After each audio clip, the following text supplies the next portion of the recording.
Good evening, good afternoon, good morning, or whenever you happen to be listening to this, welcome to the Film Realist Podcast, the film and TV podcast from a complete nobody. That is hopefully for somebody. My name is Colin Farrell, and on episode 115, I will be reviewing The Penguin miniseries that literally concluded 5 minutes ago. I have just finished episode 8, and I can't wait to get into it. Because this is a television series review, there will only be spoilers. There's a lot to talk about, and I cannot wait to get into it. So if you have not had a chance yet, sorry, you can jump to mail and then hopefully come back after you've had a chance to watch all 8 episodes. Oh boy, there's a ton to discuss. So let's get into The Penguin. In my neighborhood, they throw a parade in his honor. A friggin' parade. I mean, it wasn't fancy, but it was a gesture. To show love of what he meant. Can you imagine to be remembered like that? Revered. The Penguin obviously stars Colin Farrell reprising the role from The Batman, and the other main star of this is Kristen Milioti and Renzi Feliz, him playing an original character.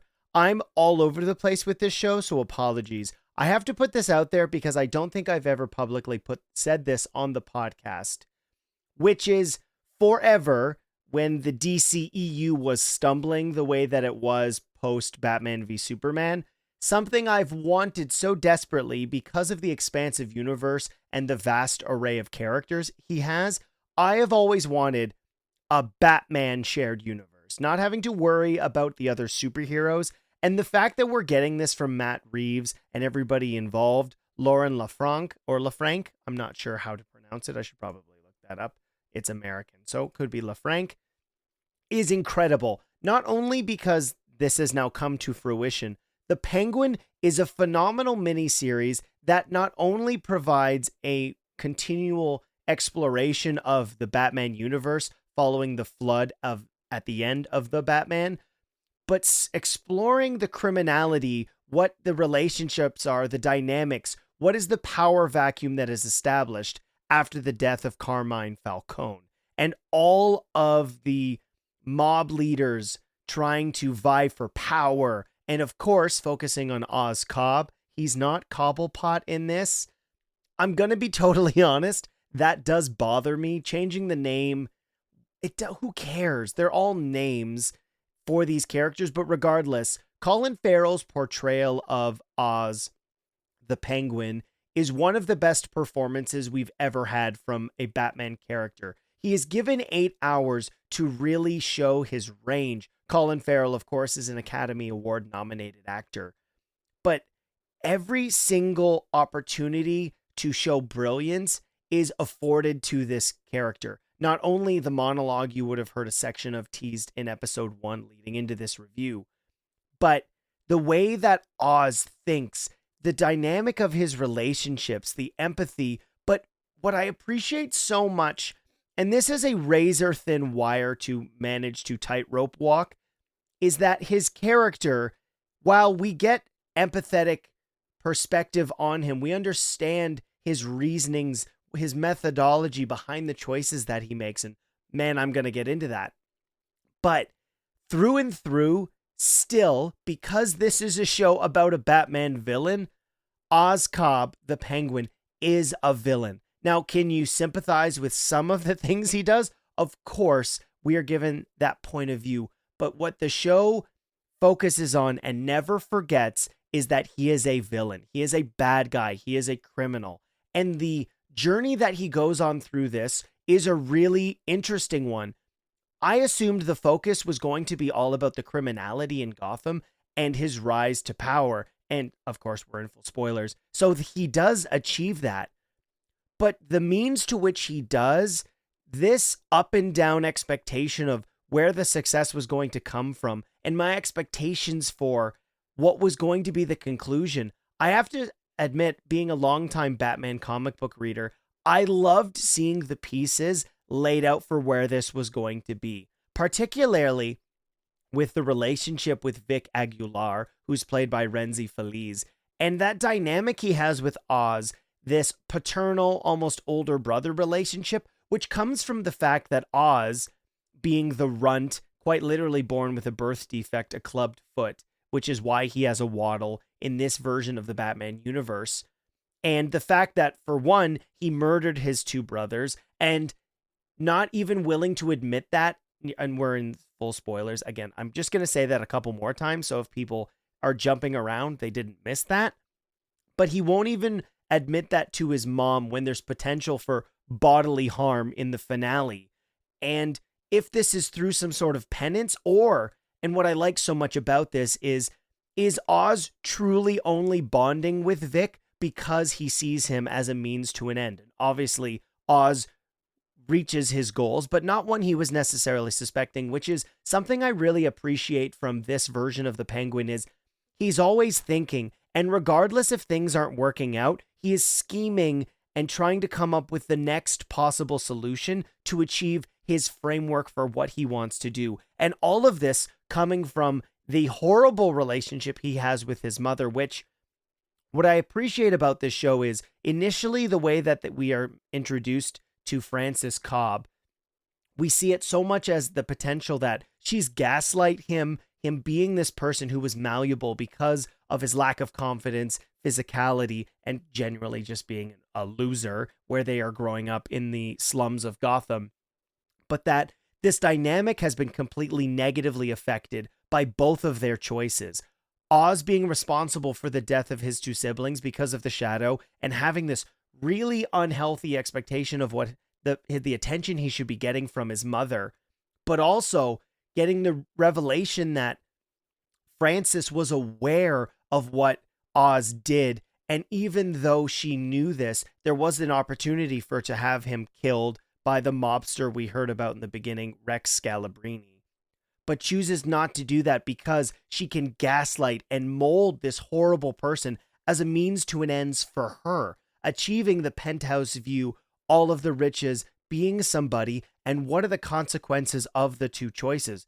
For Frances, ultimately her mental illness, it's listed as dementia, comes to a head where she, quite literally, pun intended, I guess, has a stroke, and she has achieved at least what Oz wanted for her, but she's left as in essentially a brain dead function looking out the window. And I know I'm jumping around, but I think the dynamics of the relationships are a good way to kind of explore the story that this show had. And that being the focus, the only real opportunity we get to see some true humanity from Oz when he's dealing with Frances. But of course, this double-edged sword to which this relationship is made for such an interesting thing to watch, which is what I appreciate most about getting the opportunity to tell this story on HBO. For one, and I've said this so many times, so it's probably become too frequent a statement, which is having this be made for adults. And obviously the Batman was much more mature than even the Dark Knight series was, and to a different degree, Batman versus Superman.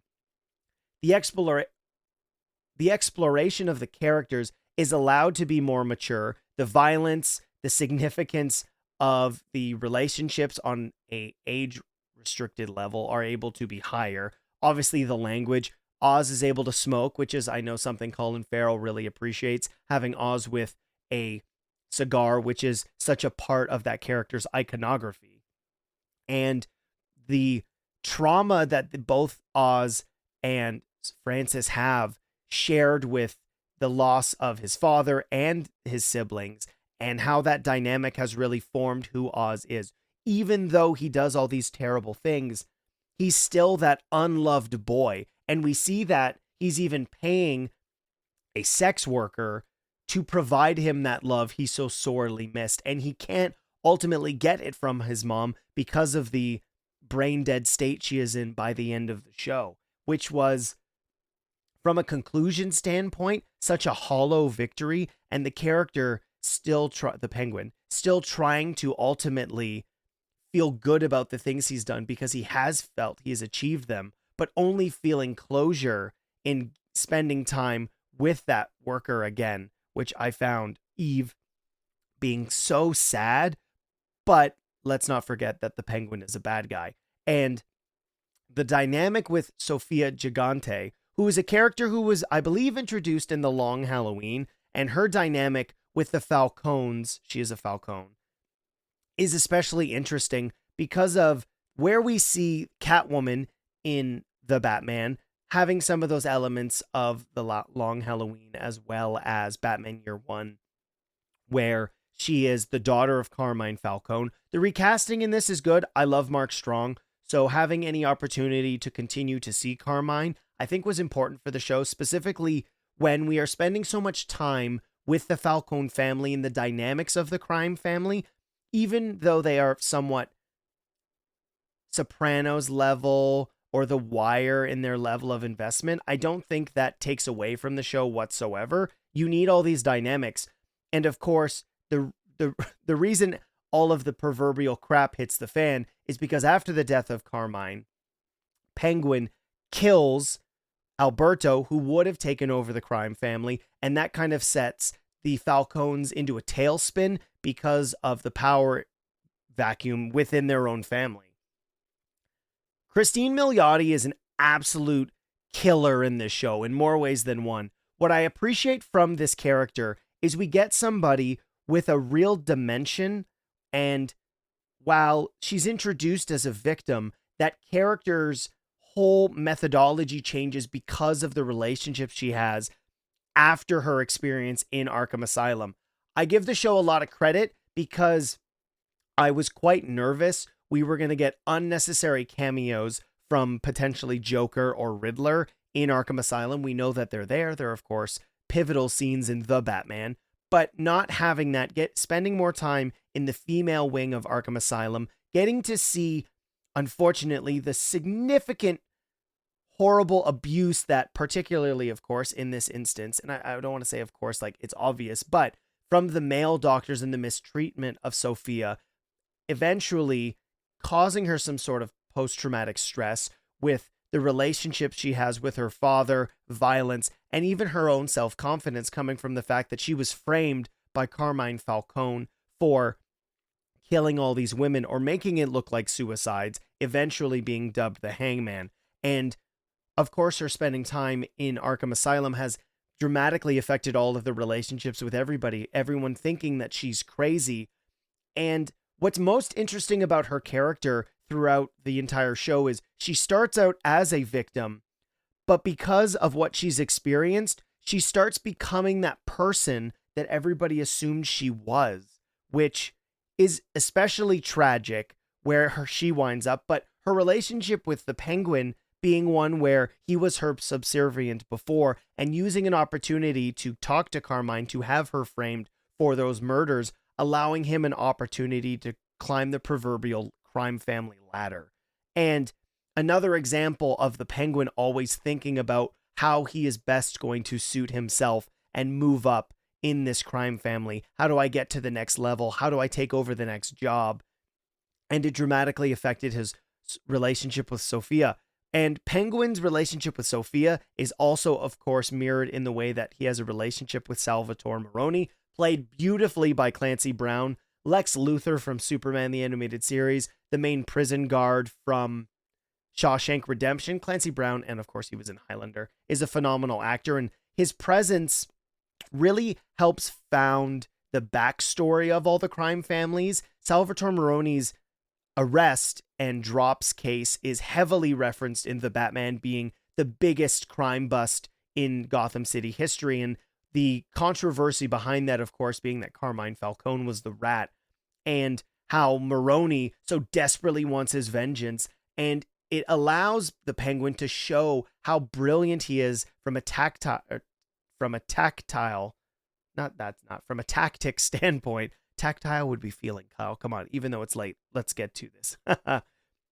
And how he uses all of the crime families against them. That rivalry, how he uses it, but something I don't think Penguin necessarily would have been aware of is how ultimately the two people he is trying to pit against each other form a union, and it almost winds up being in his demise.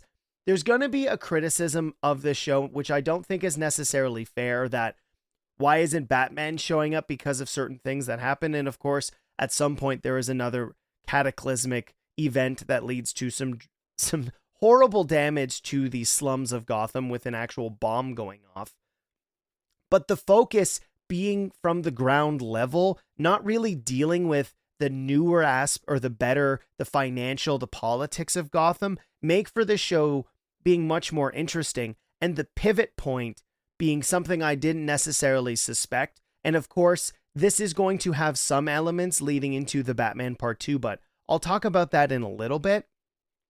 And the idea that there's going to be this new drug called drops being the thrust of kind of the main focus was really interesting, because obviously drops were the sexy drug in the Batman, and I expected them to be something that we were going to continue to follow. But what's interesting about that is they are used as a plot device, as opposed to, okay, we've got our MacGuffin. The MacGuffin is actually shifting around the power dynamics of the city, obviously from the crime side of it, and how that's used as a tool. Everything that Penguin does is a tool, or uses a person to remove an obstacle from his expectation to become the kingpin of crime.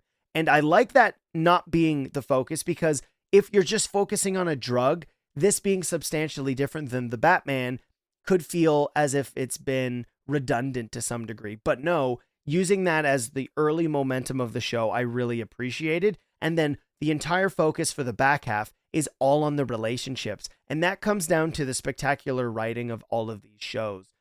They're all about an hour long, so we get an 8-hour crime journey that really starts off pitched as one thing. And it's interesting because the show doesn't lose this dynamic, and it's one of the things that makes for a tense watch because of the problems that every time Oz tries to achieve something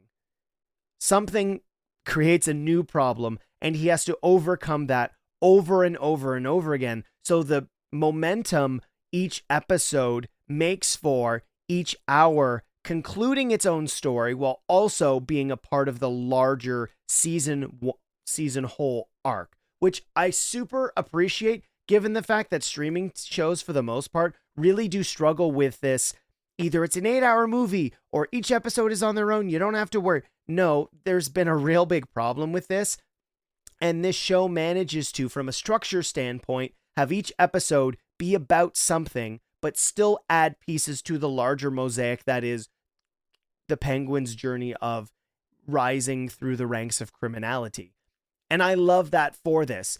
From every aspect of this show, the production design, the acting, some people have talked about, oh man, I want Greg Fraser back for the cinematography.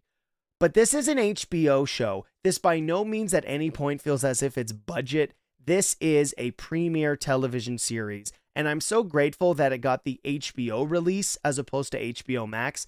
Now, the difference to some people probably won't necessarily feel incredibly large.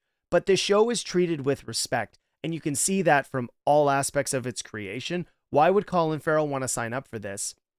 And that character's arc continuing from the Batman is really interesting, particularly in the back third, where we start to see how he pivots himself to be in charge of everything.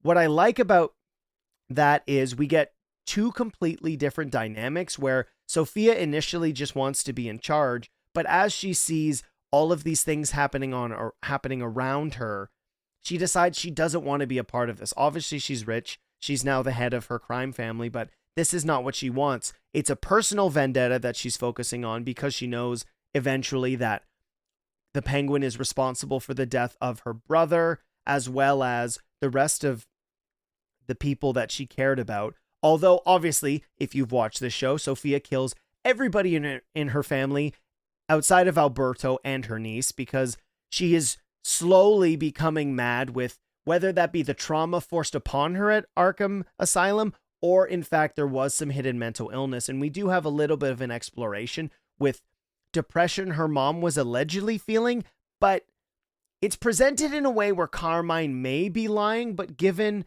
Sophia's mental state, it's hard to tell if that was a complete lie or maybe just 50-50 to help it feel more plausible with her taking her own life when Sophia was a kid. And the Penguin's focus of uniting everybody else against the Gigantes, the Falcons, makes for a really great opportunity for Colin Farrell, for one, to have incredible monologues as this character. He's so interesting in the way that he delivers these things. Of course, it's elevated, but what I appreciate from this version of the Penguin, it's not comical. It's an iconic voice, of course, very unique sounding, but he's not laughing like I love Burgess Meredith as the Penguin. And Danny DeVito's certainly was a choice, but it went more for grotesque as opposed to brilliance, him being more a pawn of Christopher Walken in Batman Returns. But Oz is the brains in this show. And the unification of these families or these criminal organizations, and watching this through the finale, really seeing that he was laying the groundwork for all of the lieutenants to ultimately take over, allowing him to be the boss of these other families, because he is somebody who's been at the bottom, knows what they're feeling, that they're put down, that you can only treat people like garbage for so long. Ultimately, they are going to fight back, giving them the opportunity to do that because of the conflict he has created with the Falcons, the Gigantes, and the Maronis. And the brilliance behind that is you never lose Penguin's cruelty. You see it through and through, even though he has this really, as I talked about in the beginning, horrible, messed up relationship with his mother, and thinking that there was going to be a larger story for his relationship with Vic. And the finale, more than anything, really threw me for a loop. I had expectations of where it was going, and let's talk about it now, where he was going to become the kingpin of crime. Bliss was going to be the new sexy drug. He was going to kill Sophia, and this was going to be more simple. And I'm so grateful that I was wrong, where Bliss is moved aside and he sees this as an opportunity because he knows the real power in Gotham comes from the politicians. We have a scene earlier where he talks to one of the councilmen, Sebastian Haddie, who is a mayor in the comics, I'm fairly certain at some point. It might have been in the 2010 era, but don't quote me, I might be wrong on that. And he has a conversation with him about getting the lights back on because people are being mistreated. This will mean a big deal if you do this, but it's more from like, I will punish you if you don't do this. But this relationship that he's developed, he sees this as the real opportunity for power. I've been looking at this all wrong. It has nothing to do with the criminals. It's the politicians and the money makers, the rich people, the financiers. They've got the real power. And that's where I need to set myself. And just with one conversation that he has within, I'm assuming, the political office within Gotham City, you can already see the pieces being laid out for maybe a potential mayoral run for the Penguin, which is not something new to the character, or maybe just running as someone else within the political sphere. I can help you, Sebastian Haddie, become mayor and overtake who became mayor in the Batman. I believe it's Bella Riel. I don't want to get that name wrong because I'm fairly certain that's what it is. Bella Riel, yes. And just within about 10 to 15 minutes, the pivot of where he wants to be and what will mean success while still achieving the things that he wanted was absolutely brilliant. And him coming to achieve those things while working hand in hand with Vic.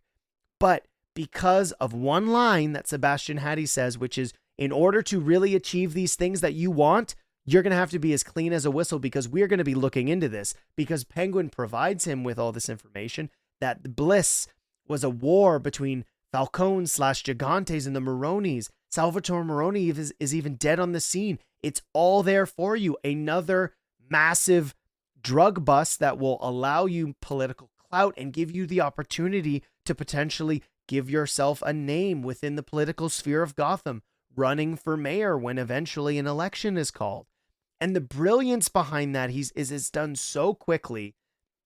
And something I did not expect was, even though he has achieved all those things, you think maybe Vic could, people have been assuming that maybe he was going to be teased and become Victor Zsasz because Aguilar is a made-up character, and he has a lot of similarities, of course, to Jason Todd stealing rims from a car. You can look all that stuff up.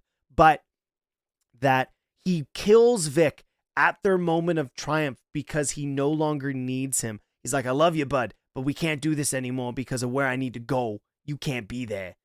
And that's not my impression. I don't know what voice that was. And there's these just reminders, even if you're feeling empathetic, Oz is the bad guy of this show.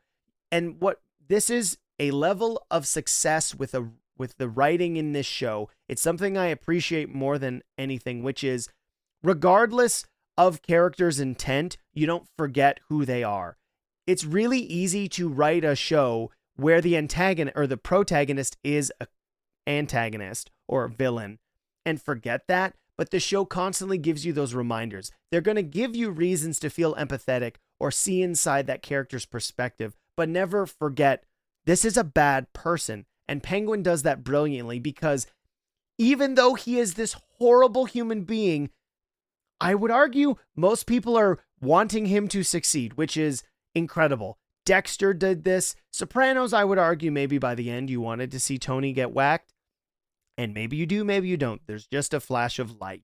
But the pieces being laid for where we may go in the Batman Part 2 is really exciting. Sophia is put back in Arkham by the Penguin. He sets her up, and it was not something I expected to see. I honestly thought she was going to get killed.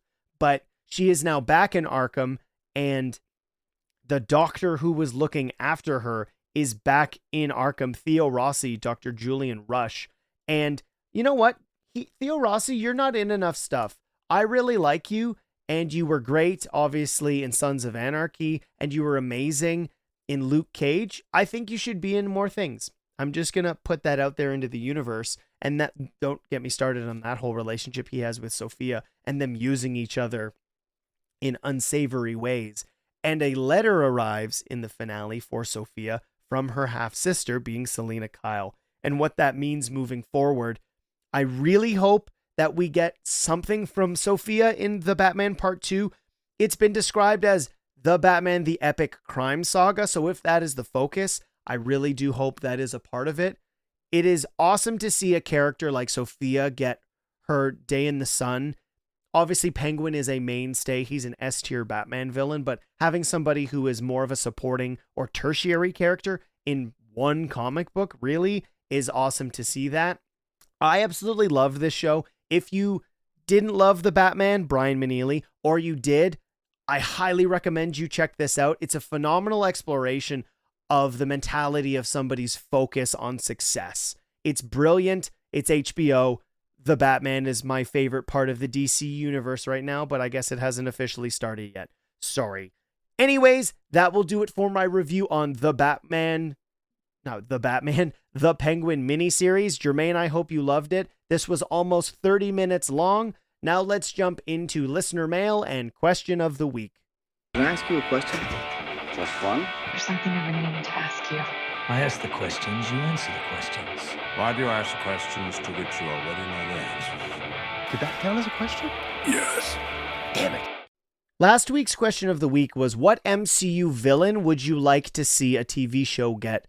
Based off my review for Agatha All Along.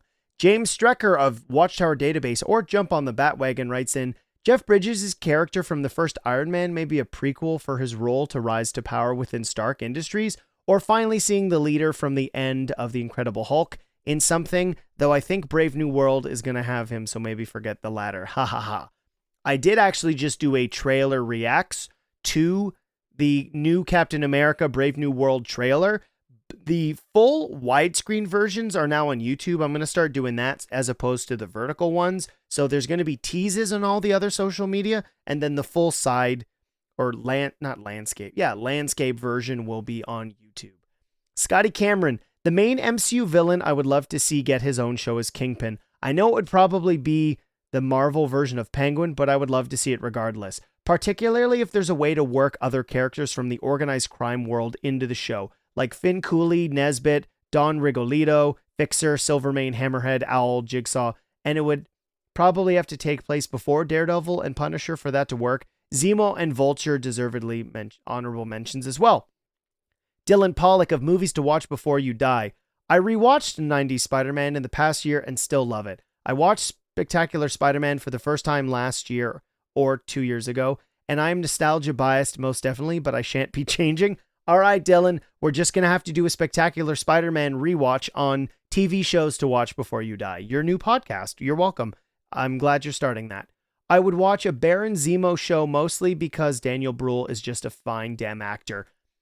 I would love that if he was wearing the purple mask the whole time. Does that need to be Daniel Bruhl? No, but it would be great. Chris Pagonis, I don't know what they could pull off. I would say Hobgoblin, but I would worry it would end up like Agatha.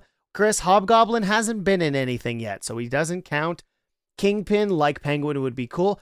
I see this Penguin comment quite a bit, but Kingpin's in Daredevil so much, it pretty much is the same thing. So, interestingly enough, I get it. Vincent D'Onofrio, incredible as that character. I'd love to see more from him. And then we have a mail here.